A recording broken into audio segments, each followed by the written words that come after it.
અને આ તરફ મહીસાગરમાં પણ કમોસમી વરસાદથી નુકસાનની શક્યતા જોવામાં આવી રહી છે।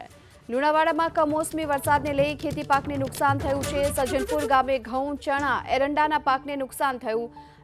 પાક નુકસાન થતા ખેડૂતોને આર્થિક નુકસાન સહન કરવાનો વારો આવ્યો છે। કમોસમી વરસાદથી મહીસાગર જિલ્લામાં પણ નુકસાન જોવા મળી રહ્યું છે। ગત મોડી રાત્રે ભારે વરસાદ વરસ્યો હતો અને લુણાવાડામાં પણ કમોસમી વરસાદને લઈ ખેતી પાકને ભારે નુકસાન પહોંચ્યું છે।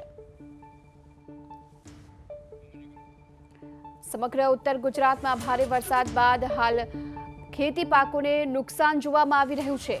મહીસાગરમાં પણ ભારે પવન સાથે કમોસમી વરસાદ વરસ્યો હતો અને આ માવઠાના કારણે ખેતી પાકને નુકસાન પહોંચ્યું છે। ખેતરોમાં રહેલા પાકને વરસાદથી ભારે નુકસાન। વધુ વિગતો મેળવીએ સંવાદદાતા હિરેન પંડ્યા આપણી સાથે જોડાઈ ચૂક્યા છે।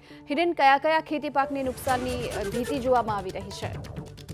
જી ચોક્કસપણે મહીસાગર જિલ્લામાં ખેડૂતોને માવઠાનો માર વેઠવાનો વારો આવ્યો છે। મહીસાગર જિલ્લાના લુણાવાડા તાલુકામાં ગઈકાલે જે ભારે પવન સાથે વરસાદ વરસ્યો, જેના કારણે ઘઉં, ચણા, એરંડા સહિતના જે પાકો છે તેને વ્યાપક પ્રમાણમાં નુકસાન જોવા મળી રહ્યું છે। ખેડૂતોને રાતા પાણીએ રોવાનો વારો આવ્યો છે। ભારે પવન સાથે વરસાદ વરસ્યો, જેને લઈને ખેડૂતોને ક્યાંક ને ક્યાંક હાલાકીનો સામનો કરવો પડી રહ્યો છે। ખેતરોમાં પાણી જોવા મળી રહ્યું છે, જેના કારણે ઘાસચારાને પણ નુકસાન થઈ શકે તેને લઈને ખેડૂતો ચિંતિત બન્યા છે। જી આભાર આપનો આ સમગ્ર માહિતી બદલ। તો કમોસમી વરસાદને લઈ મહીસાગર જિલ્લામાં ખેતી પાકને પણ ભારે નુકસાન પહોંચ્યું છે।